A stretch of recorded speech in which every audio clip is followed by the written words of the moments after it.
पंच पटेलों, मेरी माता बहनों, बनोटा के युवा साथियों, प्यारे बच्चों, बनोटा के आसपास दूर दराज से जितने भी लोग यहां आए हैं, उन तमाम लोगों को मैं चरणों में नमन करते हुए अपनी बात रखूंगा।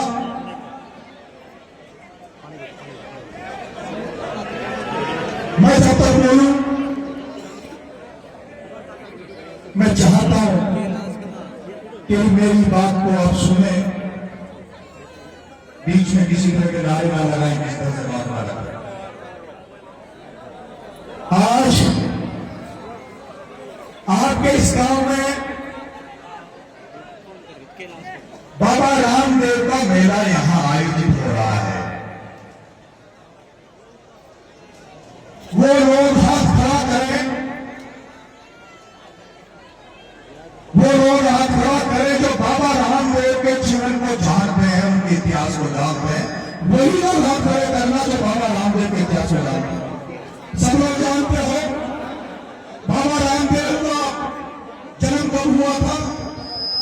कितने लोग जानते हो बाबा रामदेव का जन्म कब हुआ था?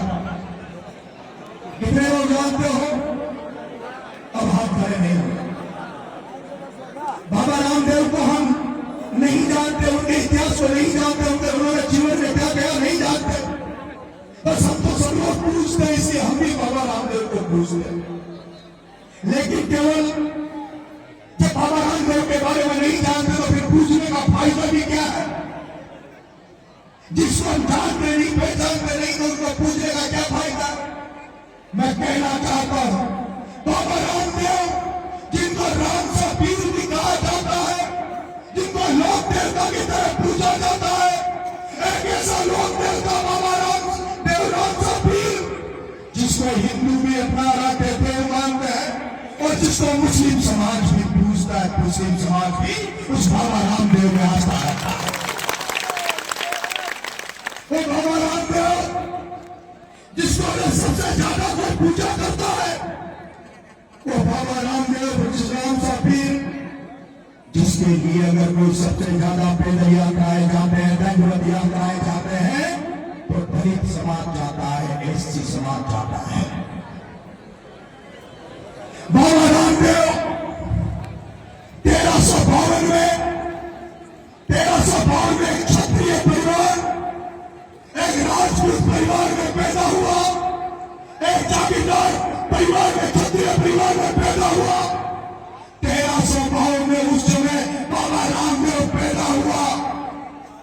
जब आपने इतिहास में पढ़ा होगा कि किस तरह से जागीरदार, किस तरह से राजा महाराजा के परिंदे आम किसानों को करों के माध्यम से लूटते थे, जनता के ऊपर शोषण करते थे, उस समय एक राज परिवार में, क्षत्रिय परिवार में बाबा रामदेव 1352 में पैदा हुआ।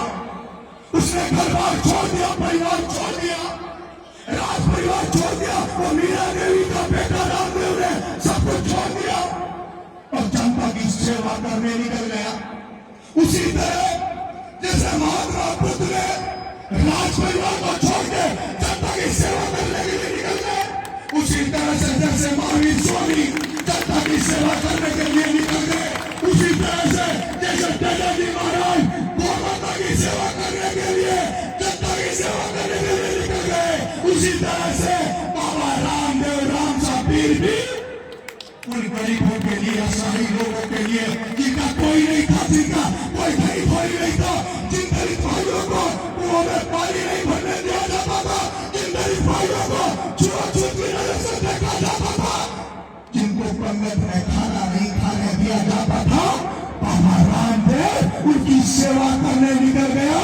इसलिए लोक देवता की आज पूजा होती है, इसलिए सभी धर्म, सभी संप्रदाय के लोग उस क्षत्रिय राठौर वंश से पैदा हुए उस राम सा पीर की पूजा करते हैं।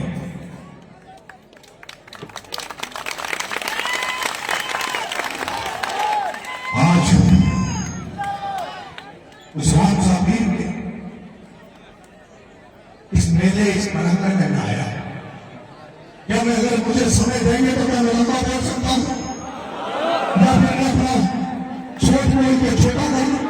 नहीं नहीं आराम से बोलिए। आप अगर समय देंगे तो मैं लंबा बोल सकता हूं। हाँ, आपकी हाजिरी में परमिशन कोई टाइम नहीं दिया। जैसे जैसे महावीर स्वामी पैदा हुए, महात्मा बुद्ध पैदा हुए, इस देश में बहुत महान आदमी पैदा हुए। इस देश में आजादी के पहले ही बहुत पैदा हुए। वैदिक काल से, रामायण काल से, महाभारत काल से लेकर आज तक हजारों महान पुरुष इस देश में पैदा हुए। इस देश में आदर्श पुरुष भगवान राम भी पैदा हुए। इस देश में कृष्ण भगवान भी पैदा हुए। इस देश में आजादी में महात्मा गांधी भी पैदा हुआ। इस देश में आजादी की लड़ाई लड़ने वाला वो 23 साल का बच्चा भगत सिंह भी इस भारत में पैदा हुआ, जिसने भारत की आजादी के लिए फांसी का फंदा अपनी इच्छा से चुक लिया। इस देश में जब सामाजिक असमानता थी, जब इस देश में सामाजिक असमानता थी, आदिवासी भाइयों को जंगल में लेना पड़ता था, दलित भाइयों के साथ छुआछूत होता था, तब इसी भारत में बाबा साहब भीमराव अम्बेडकर पैदा हुए। और बाबा साहब भीमराव अम्बेडकर और डॉक्टर जवाहरलाल भी इसी देश में पैदा हुए, जिसकी वजह से आज हम सब कुछ देख पा रहे हैं। आज हमको सब कुछ है उस बाबा साहब भीमराव अम्बेडकर के आरक्षण की देन है, जो आज हम अच्छे अच्छे कपड़े पहन के कन्या दंगल पर दंगल यहाँ आ रहे हैं। लेकिन देश की आजादी के लिए बहुत लोगों ने अपने प्राण त्याग दिए, लेकिन देश आजाद हुआ 1947 में। देश आजाद हुआ। अरे 1947 के पहले बाद में तो बहुत सारे देश इस वर्ल्ड में आजाद हुए। अमेरिका भी अमेरिका कई ऐसे देश पैदा हो गए जो भारत से बहुत आगे निकल गए। लेकिन भारत 1947 की आजादी के बाद जैसे जैसे वर्ष निकल रहे, जैसे जैसे आगे बढ़ रहे, ये भारत खोखला होता जा रहा है, भारत खत्म होता जा रहा है। जिस भारत में भगत सिंह, सुभाष चंद्र बोस, महात्मा गांधी हिंदू मुस्लिम सिख ईसाई के नारे लगा रहे थे, उसी भारत में कोई राष्ट्रवाद की बात करने वाला और मोदी का तबका उसी राष्ट्र भारत में भारत के टुकड़े करने के लिए नारे लगा रहे हैं। बटोगे तो कट जाओगे, बटोगे तो कट जाओगे, एक रहोगे सिर्फ रहोगे, एक रहो। इससे बंटवारा करवाना चाहते हो भारत? अरे एक बंटवारा तो तुमने देश की आजादी की 1947 में करा दिया, जब देश का बंटवारा हुआ, अखंड भारत का बंटवारा हुआ, लाखों लोगों ने अपनी जान दे दी, लाखों लोगों ने जान दे दी। इधर से जो उधर को जा रहे थे, उधर से जो इधर आ रहे थे, लाखों हिंदू मर गए, मुसलमान मर गए। क्या तब भी तुम्हें दया नहीं आई? क्या तुम्हें तुम्हारा पेट नहीं भरा? जब इस देश में, जिस देश में महावीर स्वामी जैसे लोग बड़े हुए, उसी देश में क्या तुम अभी भी हिंदू मुसलमान के लिए क्यों लड़ रहे हो? क्या जाति धर्म के नाम पर इस देश को बर्बाद करना चाहते हो? मेरे भाइयों, मेरे पंचमेरों, मेरी माताओं, मेरे बहनों, मैं बहुत लंबा हो जाएगा, मैंने अपनी बात कही। मैंने राजनीति में और सामाजिक जीवन में और घर में एक बात सीखी है कि पूत सपूत तो चौधन संचे, पूत सपूत तो चौधन संचे और पूत कपूत तो चौधन संचे। हरे नरेश, सब कुछ है जो नाम है। अगर जिंदगी में अंतिम यात्रा निकलेगी सत्संग घाट में, जब चली जाएगा उसके बाद केवल नाम बचेगा, उस नाम के अलावा कुछ नहीं बचेगा। जैसे कर्नल किरोड़ीलाल भेसरा उदाहरण हुए और अभी हुए, मेरे पतंग में कन्या देने वाले गीत गा रहे थे। मैं अपनी बात कहता हूँ, यही माधुपुर की बात कहता हूँ। मैं अभी जब 8 महीने जेल में रहा, जेल में क्यों डाला आपको पता है? जेल में तो डाल दिया, मैंने गलती करी थी, लेकिन गलती की सजा 8 महीने नहीं थी। गलती में 307 नहीं बन रहा था, गलती इतनी बड़ी नहीं थी तो बार बार जमानत खारिज हो जाए। गलती सिर्फ इतनी थी कि मैं बीजेपी की बदचुनी नहीं करता, बीजेपी का इंकलाब नहीं करता। वो जान रहे थे इसको भी अगर हाथी पटेल की तरह मुकदमे लगा के जेल में डाल देंगे, इसी को नरेश मीणा को भी जैसे ईडी सीबीआई करके मुकदमे लगा के कानून को फंसा कर जिस तरह से लोगों को डरा धमका कर बीजेपी को दबा देता है, इसी तरह से नरेश मीणा को भी डरा धमका कर जेल डालकर इससे भी बीजेपी ज्वाइन करवा देंगे।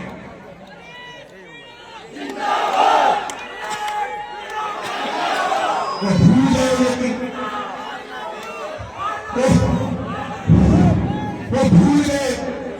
वो भूल गए।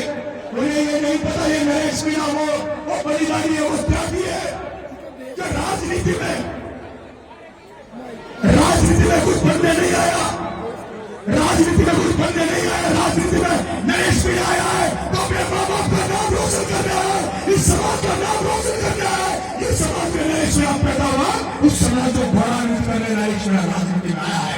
नरेश मीणा को 2013 में टिकट मिल रहा था, नरेश मीणा पहले भी एमएलए बन जाता, लेकिन नरेश मीणा उस भारतीय जनता पार्टी का एमएलए कैसे बन सकता है जो धर्म के नाम पर दंगे करा के लोगों को मरवाता हो।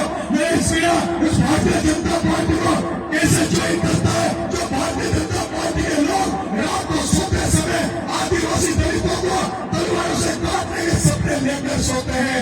इन आदिवासी दलितों के सपनों को चूर करने वाली और बीजेपी इन आदिवासी दलितों के आदिवासी को खाने वाली उस बीजेपी में नरेश मीणा कैसे जा सकता है? नरेश मीणा हार्दिक पटेल नहीं है तो डर के मारे चला जाए। मेरे भाइयों बुजुर्गों, ओखर आए, सब कुछ आए, झुका नहीं आपका बेटा, आपका बेटा झुका नहीं, आपका बेटा आगे भी नहीं झुकेगा।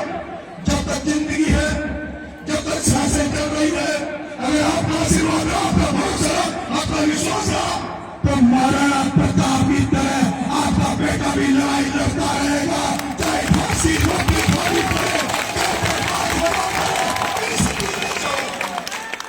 आप अभी देख रहे होंगे जिस तरह के हालात मेरे आमने सामने बन गई है, जैसे हालात मेरे आमने सामने बन गए, मैं मेरे बच्चों को लेके घूमता हूँ, इसलिए घूमता हूँ। मुझे लगता है कि मेरी जिंदगी शायद कितनी दिनों की जिंदगी है, पता नहीं मुझे कब कौन मरवा देगा, कौन जेल देके मरवा देगा।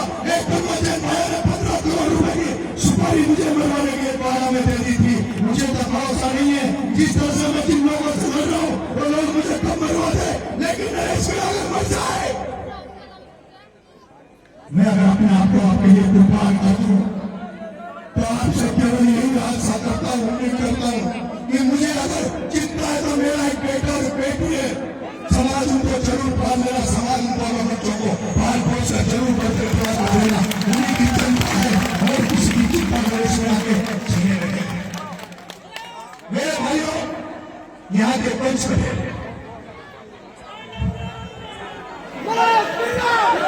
इसी बना के पंच पटेल मुझे इस मेले का निमंत्रण देने गए थे। बच्चों में मुझे बना के पंच पटेल निमंत्रण देने गए थे। उन्होंने कहा और आप मेरे जेल होने के बाद दूसरी बार झालावाड़ में और जो निर्दोष बच्चे मर गए थे, दलित और आदिवासियों के बच्चे मर गए थे, उनकी लड़ाई लड़ने उनके लिए धरना देने गया, उनकी समय जब जेल हो गई तो पूरा समाज दुखी था, मुझे चाहने वाले लोग दुखी थे। वो ये कह रहे थे मैं जेल गया कि नरेश को वार्निंग देना चाहिए था, नरेश को रोज जेल नहीं जाना चाहिए। वो पंच पटेल जो मेरे पास आए, मेरे से मिलने आए, मुद्दा देना है, उन्होंने मुझे कहा नरेश हमें भरोसा दे, नरेश हमें जवाब दे कि आज के बाद ऐसा काम नहीं करेगा तो तुझे जेल जाना पड़े। मैं पंच पटेल आपसे कहना चाहता हूँ, वो बाबा रामदेव जिसका मेला बन रहा है, अगर वो राज परिवार छोड़कर अगर जनता की सेवा करने नहीं निकलते तो उसकी पूजा नहीं होती। मैं आपको वादा करता हूँ जो मैंने भरोसा आपको दिया है, आज के बाद गांधीवादी तरीके से आंदोलन करूंगा, लेकिन नरेश मीणा को हाथ कम से कम धरना प्रदर्शन से मत रोको। जिस नरेश मीणा को सरकार धरना प्रदर्शन से रोकना चाहती है, कानून नरेश मीणा को रोकना चाहता है। मैं समाज से परमिशन मांग रहा हूँ, आशीर्वाद मांग रहा हूँ कि मुझे धरना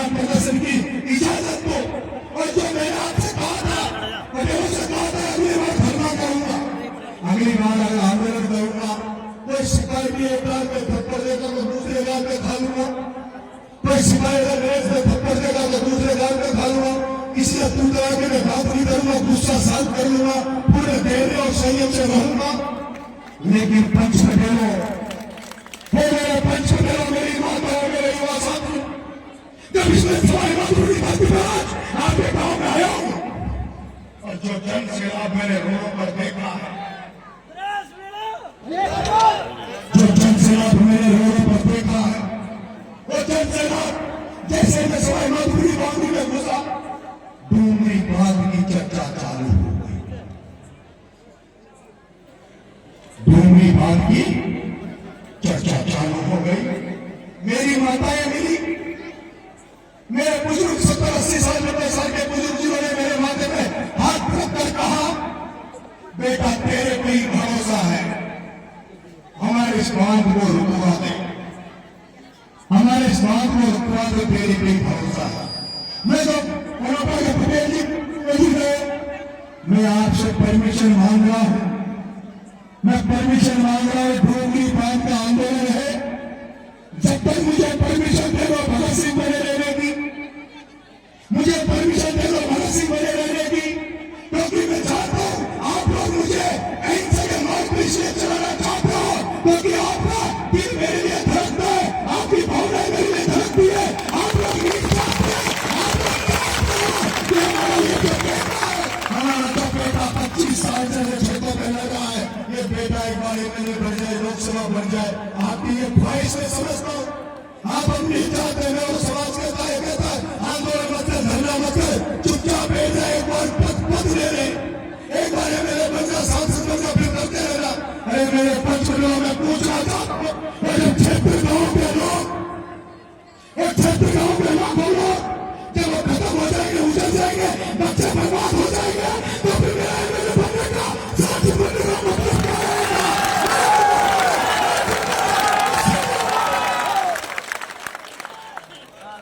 इसलिए मैं पटेल आपसे परमिशन मांग रहा हूं। मैं इस आंदोलन तब तक चले, जब तक मुझे आशीर्वाद दे दो, मुझे हिम्मत दे दो, मुझे भरोसा दे दो। मैं वादा करना चाहता हूं, अगर मेरे पे भरोसा किया, मेरे पे विश्वास किया, तो मैं भगत सिंह जितना ज्ञानी भौतिक रूप से मजबूत नहीं हो सकता, लेकिन जब मैंने भगत सिंह की मूर्ति हाथ में ली है, तो वो 23 साल का भगत सिंह इस देश के लिए अपनी कुर्बानी दे सकता है, तो नरेश मीणा भी क्षेत्र गांव की जनता के लिए अपना रोजगार कर सकता है, कुर्बानी दे सकता है, अपना बलिदान दे सकता है। और ये जो मूवमेंट है, ये गांधीवादी तरीके से नहीं मिलेगा, ये गांधीवादी तरीके से ये मामला हल होने वाला नहीं है, ये हल होने वाला नहीं है। अरे मैं देख रहा हूं मलाना डूंगर में पंचायतें हुई, कोई कलेक्टर भी तुमसे ज्ञापन लेने आया है क्या? कलेक्टर भी नहीं आया है। अब मैं कह रहा हूं, ये जो डूंगरी बात का मामला है, ये मामला कैसा है? ये डूंगरी बात का सवाई माधुरी का मामला शायद एक गांव डूंगरी बात में नहीं है ना बेटा, लेकिन वो जो क्षेत्र गांव में जो लोग रहते हैं, उस क्षेत्र गांव में जो सर्व समाज रहता है, आप में लोग हाथ खड़े करो जिनके रिश्तेदार उस क्षेत्र गांव में बसते हैं, सभी के रिश्तेदार बसते हैं। तो जैसे उस क्षेत्र गांव के लोगों को अपने हर परिवार की चिंता, आने वाली पीढ़ी की चिंता, क्या आप उन रिश्तेदारों को भी चिंता नहीं है? एक नहीं हाथ खड़े करो, हाथ खड़े करो, है कि नहीं है? तो क्या हमारा फर्ज है कि नहीं होगी जनाब? मैं आपसे कहना चाहता हूं, आज इस संसार में दो जगह डूंगरी बांधने से मामले चल रहे हैं। एक मामला गाजा की पट्टी का चल रहा है, वो फिलिस्तीनी गाजा की पट्टी जो सुंदर जगह है, जो स्वर्ग जैसी जगह है, जो समुद्र है, जो बहुत सारी कमाई का साधन है, उसमें इजराइल और अमेरिका रोज पंप लग गए, 60,000 लोग मर गए, बच्चे मर गए, माताएं मर गई। लेकिन वो फिलिस्तीनी, वो गाजा पट्टी के लोग, रहने वाले लोग 60,000 माताओं बच्चे मरने के बाद भी अपने घर बार को नहीं छोड़ रहे, चुप नहीं रहे, अमेरिका के आगे नतमस्तक नहीं हो रहे। क्योंकि वो अपनी जमीन जहां पैदा हुए उसको नहीं छोड़ना चाहते। उसी तरह यूक्रेन एक देश है, छोटा सा यूक्रेन, उस पर रूस रोज मिसाइलें चल रही है, हजारों लोग मर रहे हैं, लेकिन वो एक ही लड़ाई है, वो यूक्रेन से रूस कब्जा करना चाहता है। जैसे मोदी इन क्षेत्र गांव में इन माधोपुर में कब्जा करना चाहता है या फैक्ट्रियां खोलना चाहता है, या दिल्ली बम्बई हाईवे निकला आज दूसरी बात बनेगा, तो दिल्ली बम्बई हाईवे के आसपास के गाँव को बर्बाद कर दिया जाएगा, यहाँ भी फैक्ट्रियां खुलेगी, उनसे जमीनें छीन ली जाएगी और उसके बाद पहले डूंगरी बांध बनाया जाएगा, उसके बाद दिल्ली बम्बई के आसपास से गांव को खाली करवाया जाएगा। उसी तरह से फिर चीता कॉरिडोर धौलपुर से लेकर बारा तक जहाँ रहते हैं, क्योंकि जंगलों के आसपास तो आदिवासी रहते हैं, दूसरे भाई रहते हैं जो गाय बेच खिलाते हैं, इन दूसरे भाइयों को, इन मीणा भाइयों को तो एक हो रहे और इस आंदोलन को तो सर्व सवाल एक हो रहा है। मोदी यही तो चाहता है, ताकत इस एरिया में दिख रही है, असलदार को यही तो चिंता है। अरे पहले वो भेड़ों से उतरे, वसुंधरा राजे सिंधिया ने पहले गुजर मीणाओं को मरवा दिया, ये मोदी सरकार फिर से यहाँ पर टकराना चाहती है, आपको खत्म करना। मैंने कहा अगर आप लोगों का आशीर्वाद रहा, आपका भरोसा रहा, विश्वास रहा, तो भजनलाल को क्या, भजनलाल को क्या नरेंद्र मोदी आ गया ना, और कोई ईट उद्घाटन करने आ गया, कहेंगे उस ईट के नीचे, चाहे वो देश का कितना बड़ा व्यक्ति हो, उस ईट के नीचे समाधि बनाकर वही जमीन में गाड़ देंगे, लेकिन आपका साथ और साथ कैसे चाहिए, साथ कैसा चाहिए, साथ ऐसा चाहिए जैसे गुर्जर समाज ने कर्नल फैसला के नेतृत्व में जब गुर्जर समाज अपने हाथों की लड़ाई लड़ने गया, पूरे आत्मविश्वास से गया, उन्होंने जब पत्नी में बैठे लोग शहीद हो गए, गोलियां चली, लोगों की लाशें गिर गई, लेकिन दूसरों ने पीठ नहीं दिखाई, पहले फैसले ने पीठ नहीं दिखाई, और यही कारण है कि दूसरों को आरक्षण मिला। आज अगर गुर्जर समाज में नौकरी मिल रही, उस कर्नल फैसले की पूजा पाठ हो रही है। अगर आप चाहते हो कि डूंगरी बात नहीं बने, तो उसी तरह जैसे गुर्जर समाज ने कर्नल साहब के साथ रहकर लड़ाई लड़ी, यहाँ गुर्जर मीणा सातों जात मुसलमान सबको अपने अपने देवता की कसम खाकर 21 तारीख को चकेरी में पंचायत है, उसमें नुकता दे रहा हूँ, उसमें आ जाना, दम से आ जाना, दम से आ जाना। अरे जनता में ताकत होती है तो अभी नेपाल का हाल देख लो, जनता जब जग जाती है, प्रधानमंत्री के घर में आग लगा दी, प्रधानमंत्री के कत्थे पर हो गए, प्रधानमंत्री भागे भागे फिर रहे। अगर तुमने सोच लिया तो मैं कह रहा हूँ डूंगरी बात को छोड़ दो, भजनलाल मुख्यमंत्री का देख छोड़ के बात रहेगा।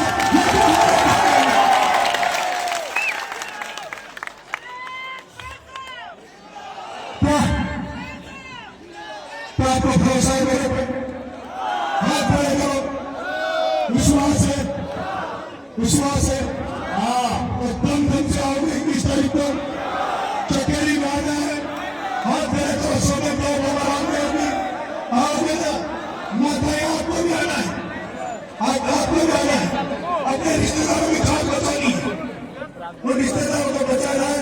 अगर आज उनके अकेला बड़ा होता है, आपके कोई भाई बंद होगा, किसी का पियर होगा, किसी बेटी यहाँ की बेटी का ससुराल होगा, वो ससुराल वो पियर, जहाँ पियर आज आप पियर में जाते हैं, ससुराल में बेटियां ससुराल में आती है। मैं कह रहा हूँ अगर आप उनका साथ नहीं दिया तो हो सकता है तुम्हें ससुराल में जैसे नेपाल में देखना पड़े, तुम्हारे पियर वाले बाला में देखने मिले, हरियाणा में देखने मिले, इसलिए उनको रिश्तेदारों को बचाना है,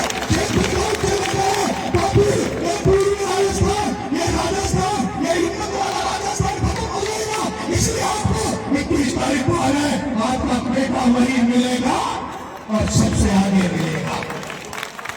अब मैं अपनी बात को खत्म कर रहा हूँ। बाबा रामदेव की, पिताजी महाराज की, देवनाथ भगवान की, मीर भगवान की, बाबा साहब अम्बेडकर अमर रहे, इंकलाब जिंदाबाद, इस आंदोलन में क्रांति की जरूरत है, फांसी के नारे की जरूरत है। इंकलाब जिंदाबाद, इंकलाब जिंदाबाद, इंकलाब जिंदाबाद,